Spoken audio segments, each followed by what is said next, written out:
Hello, good morning. Durga Pal ma'am की class में आप सबका स्वागत है। Good morning class, welcome back to Durga Pal ma'am's class. आज की क्लास में मैं पढ़ाने जा रही हूँ क्लास 4 का वीणा से 6 चैप्टर जयपुर से पत्र। तो जयपुर से पत्र की मैं आपको व्याख्या करके दे रही हूँ पूरी, और इसके अगले वीडियो में आप इसके प्रश्न उत्तर देख सकते हैं। तो अभी शुरू करते हैं हम जयपुर से पत्र की व्याख्या। इसे हम पढ़ेंगे भी और मैं आपको समझाती भी जाऊंगी सरल भाषा में। ये पत्र लिखा है एक बच्चे ने अपने पिताजी को, उनके स्कूल से उन्हें घुमाने के लिए जयपुर सिटी लेके गए हैं, जिसे पिंक सिटी भी कहते हैं। जयपुर में राजा महाराजाओं के बहुत सारे किले हैं, महल हैं, संग्रहालय हैं, मंदिर हैं बहुत सुंदर से। तो बहुत सारी चीज़ें हैं जयपुर में देखने लायक बहुत सारी जगहें हैं। अक्सर स्कूल से बच्चों को जयपुर लेके जाया जाता है। जब मैं भी क्लास 12th में पढ़ती थी तो मैं भी अपने स्कूल से जयपुर घूमने के लिए गई थी, अपने क्लासमेट्स के साथ, अपने स्कूल के बच्चों के साथ। बहुत अच्छा एक्सपीरियंस था और इस पार्ट को पढ़ करके मुझे वही अपनी मेमोरीज याद आ गई जब मैं क्लास 12th में थी। और ये बात है कम से कम 86 के आसपास की, 1986 के आसपास की बात है जब मैं जयपुर घूमने के लिए गई थी। अब तो बहुत चेंज हो गया होगा उसमें। तो आज इस पत्र को पढ़कर मुझे वो सब बातें याद आई। चलिए शुरू करते हैं व्याख्या। पूज्य पिताजी, सादर प्रणाम। परसों रात को हम सकुशल जयपुर पहुंच गए। रात को जयपुर पहुंच गए हैं ये लोग। सकुशल का मतलब है कि कुशल पूर्वक, यानी कि सही सलामत, ठीक ठाक, अच्छी तरह से। हमारी यात्रा बहुत अच्छी रही। हमारी यात्रा बहुत अच्छी रही यानी इन लोगों की यात्रा जो है वो आनंददायक रही। बड़े अच्छे से ये लोग आराम से वहां पहुंच गए हैं। अध्यापकों ने हमारा बहुत ध्यान रखा। इस लाइन से ही मुझे पता चला कि शायद ये अपने स्कूल से ही घूमने के लिए गए हैं, क्योंकि इसमें लिखा गया है अध्यापकों ने हमारा बहुत ध्यान रखा। तो इनके जो टीचर्स साथ में गए थे उन्होंने बच्चों का बहुत अच्छे से ख्याल रखा। यहाँ मौसम अच्छा है। जलपान करके हम सब लोग जयपुर की सैर करने के लिए निकले। बच्चे ने लिखा है कि कल सुबह जलपान करने के बाद, यानी नाश्ता करने के बाद, ये लोग जयपुर की सैर करने के लिए निकले थे। और सबसे पहले हमने हवा महल देखा। जयपुर में बहुत प्रसिद्ध है हवा महल। हवा महल के पास ही जंतर मंतर भी बना हुआ है। इस वैधशाला का निर्माण राजा सवाई जयसिंह ने किया था। वैधशाला क्यों कहा गया है इसे? और ये हवा महल क्या है? हवा महल बेटा ऐसा है कि एक महल के आगे की एक दीवार सी है और जिसमें बहुत सारे छोटी छोटी खिड़कियां बनी हुई हैं, बहुत सारे झरोखे बने हुए हैं, और उसी को हवा महल कहा गया है। ऐसा मानते हैं लोग कि शायद हवा के लिए, बहुत अधिक गर्मी में हवा अंदर आए, इसके लिए ये झरोखे बनाए गए हैं। लेकिन इसका एक कारण ये भी है कि उस समय जो महिलाएं थी उन्हें बाहर निकलने की अनुमति नहीं थी। वो समाज में नहीं जाती थी, सड़कों पर नहीं जाती थी, बाहर के कार्यक्रमों में हिस्सा नहीं लेती थी, सिर्फ घर में ही रहती थी, किसी पुरुष के सामने वो नहीं आती थी। तो इस हवा महल को बनाने का एक उद्देश्य ये भी था कि उसमें इतने झरोखे रख दिए गए थे कि महिलाएं अंदर ही रह करके बाहर का सारा दृश्य देख सकती थी और उन्हें कोई नहीं देख सकता था। अंदर से ही पूरी सड़क में कोई जुलूस जा रहा है, कोई शादी ब्याह है, कुछ भी है, वो सब कुछ अंदर बैठ करके देख सकती थी। तो इसलिए ये हवा महल का निर्माण किया गया था, ऐसा कहा गया है। इस वैधशाला क्या होती है, यहाँ पर आया है कि इस वैधशाला का निर्माण किया गया है। वैधशाला होती है जहां पर दूरबीन रख करके, एक ऐसी जगह जहां पर हम दूरबीन रखें और दूरबीन से, टेलीस्कोप जिसे कहते हैं, दूरबीन से ग्रह और तारे, नक्षत्र जो होते हैं उनको देखते हैं ना, लगा करके दूरबीन देखते हैं, बच्चे देखते हैं, दिखाई जाती है, स्कूलों में भी दिखाया जाता है ये। तो उस जगह को वैधशाला कहते हैं।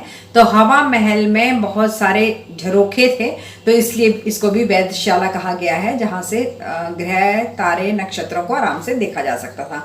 तो इसका निर्माण यानी कि बनाना, इसका कंस्ट्रक्शन, मैन्युफैक्चर किसने करवाया था?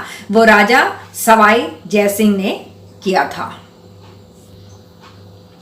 हमने घूम घूम कर जंतर मंतर देखा। अब बच्चे घूमने के लिए गए हैं तो बड़े आराम से उन्होंने, बड़े अच्छे से उन्होंने घूम घूम कर जंतर मंतर देखा। इसके बाद हम राम निवास बाग गए। यहाँ एक अच्छा कला संग्रहालय है, आर्ट म्यूजियम है वहां पर। ये दर्शनीय है, दर्शनीय यानी कि इसको जरूर देखना चाहिए। अगर किसी को भी जयपुर जाने का मौका मिले तो ये जो कला संग्रहालय है रामनिवास बाग में, इसको जरूर देखना चाहिए। संग्रहालय में, म्यूजियम में जयपुर के राजा महाराजाओं के कपड़े रखे हुए हैं, अस्त्र शस्त्र और उनके चित्र रखे हुए हैं। कपड़े समझ रहे होंगे आप, उनके पहने हुए कपड़े, जिस तरह के कपड़े वो पहनते थे, वेशभूषा जो वो कपड़े पहना करते थे उस समय के राजा महाराजा, वो कपड़े वहां पर रखे हुए हैं। और उस समय के राजा महाराजाओं के कुछ चित्र भी हैं यहाँ पर, और कुछ अस्त्र और शस्त्र रखे हुए हैं उनके। अस्त्र क्या, अस्त्र शस्त्र का मतलब क्या है? हथियार होते हैं वैसे ये, लेकिन अस्त्र वो हथियार होते हैं जिन्हें फेंक करके मारते हैं। जैसे एक बम का गोला है, फेंक दिया, फेंक करके मारा गया, तो वो अस्त्र हो गया। और शस्त्र वो होते हैं जिन्हें हाथ में पकड़ करके लड़ाई की जाती है। जैसे तलवार है, भाला है, उसको हाथ में पकड़ के लड़ते हैं। और तीर है, जैसे तीर को फेंक देते हैं तो तीर जाकर लगता है, तो वो अस्त्र हो गया। इस तरह से जो फेंक करके मारे जाएंगे उन्हें अस्त्र कहते हैं, और जो हाथ में पकड़ करके जिनसे लड़ाई की जाती है उन्हें शस्त्र कहते हैं। इसलिए अस्त्र शस्त्र दो शब्द यहाँ दिए हुए हैं। अब आगे बच्चे ने लिखा कि जयपुर से लगभग 14 किलोमीटर की दूरी पर आमेर का दुर्ग है। दुर्ग यानी किला। आमेर का दुर्ग, दुर्ग यानी किला है। ये बहुत पुराना और बड़ा है। आमेर में शीश महल देखने योग्य है। पूरे शीशे शीशे लगे हुए, अगर उसके अंदर जाओ ना आप, तो छोटे छोटे छोटे शीशों से ऐसे ऐसे गोल गोल डिजाइन बने हुए हैं। आप अगर बीच में खड़े हो जाओ तो पूरा एक जैसे हॉल है, वो उस हॉल में सब जगह शीशे शीशे लगे हैं। आप वहां सेंटर में खड़े हैं तो आप इतने सारे हो जाएंगे, सारे शीशों में आप ही दिखाई देंगे। बहुत सुंदर, हम भी छोटी उम्र में गए थे तो बहुत अच्छा लगा था। शीश महल के पास ही शीला देवी का मंदिर है। मंदिर में दर्शन करने के बाद हम नगर वापस आए, सिटी में वापस आ गए।